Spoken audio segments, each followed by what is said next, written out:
የቢላልን ሀገር የነነጃሽን በዝነት አይንህ ያት አንተው ያ ረሕማን የቢላልን ሀገር በሰርጉ ዕለት ከሌሊቱ 8 ሰዓት አካባቢ ሙሽሪትን ካረፉበት ሆቴል ጥሏት ወጥቶ ይሄዳል።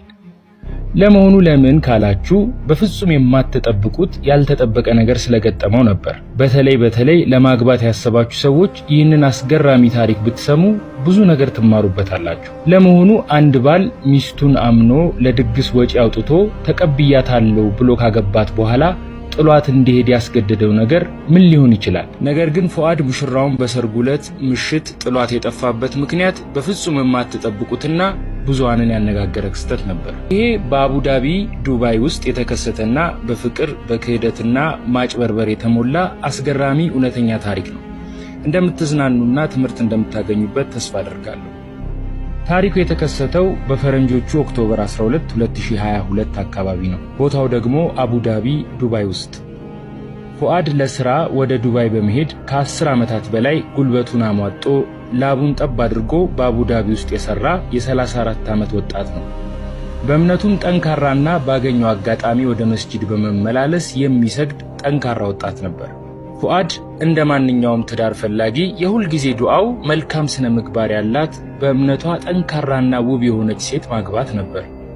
በዚህም ለብዙ ዓመታት ዱዓ ሲያደርግ ቆይቶ አንድ ነገር ተከሰተ። ይኸውም ባልጠበቀው ክስተትና አጋጣሚ ሰልማ ከተባለች የ28 ዓመት ኢትዮጵያዊት ወጣት ጋር በዋትስአፕ ይገናኛሉ። ሰልማ መጀመሪያ እንዳያት በጣም ትሁት፣ ውብ ስነ ምግባር ያላት የዋትስአፕ ፕሮፋይሏ ላይ የተለያዩ ሃይማኖታዊ ጥቅሶች፣ የቁርአን አንቀጾችና ሐዲሶችን የምትለቅ ስትናገርም ለስላሳና አደበኛ ትመስል ነበር። ስለዚህም ፉአድ የረጅም ዓመት ዱዓው እንደተሳካለት አመነ። ከዚህ በተጨማሪ ከሰልማ ጋር እንዲገናኙ ያደረገው ለፉአድ የቅርብ ቤተሰብ የሆነና ሰልማንም በቅርበት በሚያውቃት ኢትዮጵያ ውስጥ የሚኖር ዘመዱ በኩል ነበር። ፉአድ ሰልማን ለመጀመሪያ ጊዜ በቪዲዮ እንዳያት ከልብ ወደዳት። የገመተው ነገር ትክክል እንደሆነም አመነ። ከሰልማ ጋር በስልክ በሚያወሩ ጊዜም ሰልማ እኔ አላህን የሚያስደስት ምርጥ ትዳር እንዲኖረኝ ይፈልጋለሁ፣ እንደዚሁም አንድ ላይ ሆነን እስከ ጀነት በፍቅር አብረን እንኑር ምናምን በሚሉ በርካታ የፍቅር መግለጫ ቃላት አዥጎደጎደችለት። አንዳንዴም ጠፍታ ከቆየችበት ስትመለስ ከሴቶች ጀማዓ ጋር ቀጠሮ ነበረኝ፣ መስጂድ ውስጥ ነበርኩ እና የመሳሰሉትን ምክንያቶች ስለምትነግረው ፉአድ ትክክለኛ ለትዳር የምትሆነውን ሴት እንዳገኘ አመነ። ይህንን እድሉንም በቀላሉ ማሳለፍ አልፈለገም። እናም በጥቂት ጊዜያት ውስጥ የስልክ ግንኙነታቸው እየዳበረና እየጠነከረ መጣ። በዋትስአፕም በርካታ ሐዲሶችን፣ የጁማ ጥቅሶችንና የቁርአን አንቀጾችን ትልክለት ጀመር። ሁሉም ነገር ያማረና የተስተካከለ ይመስል ነበር በመጀመሪያ። አንዳንድ ጊዜም የሆነ አስጨናቂ ጉዳዮች ገጥመውት ሲያማክራት ለምን ሰላት ሰግደህ አላህን አትለምንም እያለች ታረጋጋው ነበር። ፉአድ ልቡ በፍቅር ቀልጧል። ይህችን የመሰለች ልጅማ ከህይወቴ ማስመለጥ የለብኝም ሲል አሰበ። ቶሎ ብሎ ነገሮችን አስተካክሎ ወደ ትዳር የሚገባበትን መንገድ ያስብ ጀመር። ነገር ግን ያላወቀውና ያልጠበቀው ነገር ሰልማ እየተወነች እንደነበር ነው። ያ ሁላ ጊዜ የምትልክለት የምታወራቸው ጣፋጭ ታሪኮችና የሚያረጋጉ ንግግሮቿ በሙሉ ፉአድን ለማጥመድ የተጠቀመችው ወጥመዷ ብቻ ነበር። እናም በሚያስገርም ሁኔታ ትወናዋን በብቃት መወጣት ችላለች። ፉአድ በበኩሉ ለሰርጉ ቀን ቆርጦ ዝግጅቱን ጀምሮ ነበር። እሷን ወደ ዱባይ የሚያመጣበትን መንገድ፣ ሽምግልና የሚልክበትን፣ ከመጣችን በኋላ ኑሯቸውን የሚመሰርቱበትን ቦታና አጠቃላይ ለሰርጋቸው የሚያስፈልጉ ነገሮችን በሙሉ እያደረገ በጋብቻ የሚጣመሩበትን ቀን በጉጉት ይጠባበቅ ጀመር። ለሰልማም የዱባይ ፕሮሰሷን ጀምሮ አስፈላጊ የሆኑ ነገሮችን በሙሉ በአጭር ጊዜ ውስጥ ጨራረሰ። እናም ለመጀመሪያ ጊዜ በአካል የሚገናኙበት ቀን ቅርብ ሆነ። ኦክቶበር 28 2022 ኒካህ የሚያስሩበት ቀን ሆኖ ተቆረጠ። በጣም ያማረና ድል ያለ ሰርግም አቡዳቢ ውስጥ ከሚገኝ አንድ ቅንጡ ሆቴል እንዲዘጋጅ አደረገ። ቤተሰብ፣ ወዳጆቹና የሥራ ባልደረቦቹ በሙሉ ተሰባስበዋል። በሰርጉ ላይ የነበረው ልዩ ድባብ የሚያስገርም ነበር። ሳቅና ጨዋታው፣ የቤተሰቡ የደስታ እንባና የሚዜዎቹ ጭፈራና ጨዋታ ለሰርጉ ልዩ ድባብ ፈጥረውለት አመሹ። በሰዓቱ ሰርጉን የታደሙት ሰዎች እንደሚናገሩት ድግሱ ማንኛውም ማግባት ያሰበ ሰው የሚመኘው አይነት ድግስ ነበር። የሰርጉ ዕለት በደስታና ጨዋታ ካለፈ በኋላ የሚጠበቀው ምሽት ደረሰ።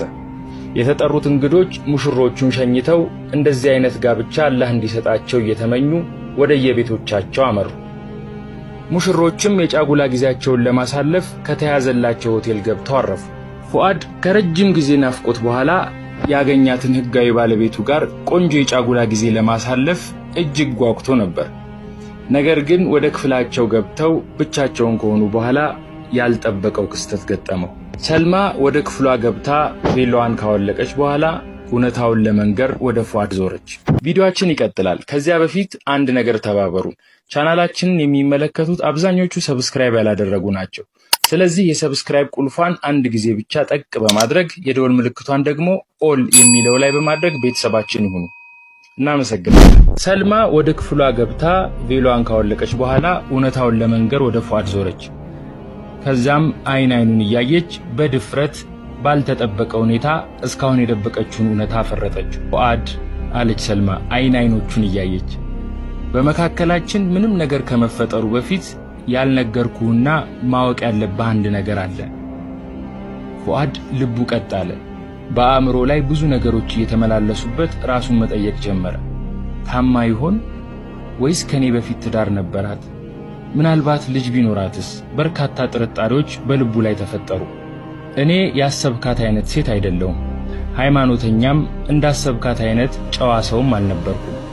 አንተን ለማግባት የወሰንኩት ወደ ዱባይ መጥቼ ሥራ ለመጀመርና ሀገር ቤት ቤተሰቦቼን ለማስተዳደር ቀላሉ መንገድ ይህ ብቻ ስለነበር ነው። ሳልነግርህ በመካከላችን አንድ ነገር ቢፈጠርና ትዳር መስርተህ የጠበቅካትን አይነት ሴት ሳልሆን ብታገኘኝ ይበልጥ ልትጎዳ ትችላለህ። አንተ የማትፈልጋትና የማትመኛት አይነት ሴት ጋር እንድትኖር ደግሞ አላስገድድህም። ስለዚህም ነው ይህንን ነገር ካሁኑ ምነግርህ። እንደማታዝንብኝ ተስፋ አደርጋለሁ። ውሳኔው ያንተ ነው። ፉአድ የሰማውን ነገር ባለማመን በዝምታ ተውጦ ቁጭ አለ። ምናልባት እንደ ዘመኑ ሰዎች ፍራንክ እያደረገችኝ ይሆን ሲልም አሰበ።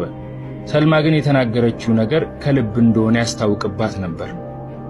ንዴት፣ ድንጋጤና ሐዘን ተደራርበውበት የማያውቀው ስሜት ተሰማው። ከዚህ በላይ እዚያ ክፍል ውስጥ መቆየቱ የማይፈልገው መጥፎ ስሜት ውስጥ ሊከተው ስላሰበ ሌሊት 8 ሰዓት ላይ ሙሽሪትን ክፍል ውስጥ ብቻዋን እንዳለች ጥሏት ወጣ።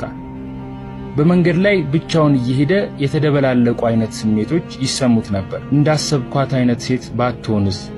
ከወደድኳት እሷ እንደፈለገችው ቤተሰቧን እየረዳን መኖር አንችልም ነበር? መጀመሪያስ ለምን ዋሸችኝ? ለምን ትቻት ወጣው? መመለስ ነበረብኝ? ለምን ደበቀችኝ? የተለያዩ ጥያቄዎች እየተመላለሱበት ወዴት እንደሚነዳው ሳያውቅ ጉዞውን ጀመረ። በእርግጥ ትዳር በውሸት ላይ ተመስርቶ የሚገባበት ህይወት እንዳልሆነ ሁላችንም እናውቃለን። ከትዳር በፊት ሁሉንም ነገር ማወቁ አስፈላጊ ብቻ ሳይሆን ግዴታም ጭምር እንደሆነ ይህ ገጠመኝ ያስተምራል።